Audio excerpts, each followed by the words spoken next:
খালেংদাৰ পৰিষদীয় সমষ্টিৰ অন্তৰ্গত ডাকুৱা হাইস্কুলত আজি হ'ব বাৰ্তা। এইকাৰণে ক'ব লাগিব যে আমাৰ ইয়াত দীৰ্ঘদিনীয়া এটা অভাৱ আছিলে, সেইটো হ'ল ছায়েন্স লেবৰেটৰী, ছায়েন্স আৰু মেথছৰ।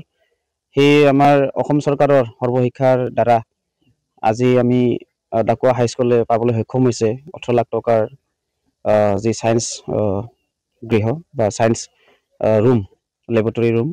তো মই শুভ আৰম্ভণি কৰিবলৈ মই নিজকে ভাগ্যৱান বুলি ভাবিছোঁ, কাৰণ প্ৰথম মোৰ MCLE হোৱাৰ পিছত যি গৃহ নিৰ্মাণ বা লেবৰেটৰী প্ৰথম মোৰ মানে শুভ আৰম্ভণি কৰা ভাগ্যৱান হৈছোঁ।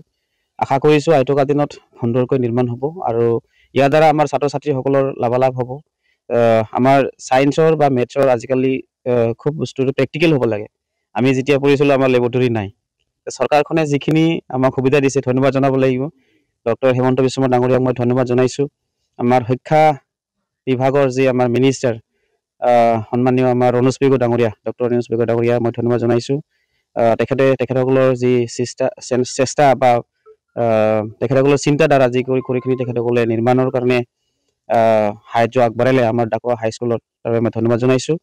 আমাৰ এই হাইস্কুলৰ শিক্ষা হেডমাষ্টাৰ আমাৰ সন্মানীয় ডক্টৰ জয়ন্ত বড়ো ডাঙৰীয়াকো মই ধন্যবাদ দিছোঁ। তেখেতে আমাক নিমন্ত্ৰণ জনাই এই শুভ আৰম্ভণিত মোক ভাগ ল'বলৈ নিমন্ত্ৰণ দিছিলে, তাক ধন্যবাদ দিলোঁ আৰু সকলো ছাত্ৰ ছাত্ৰীৰ উপকাৰ হ'ব বুলি মই আশা কৰিছোঁ।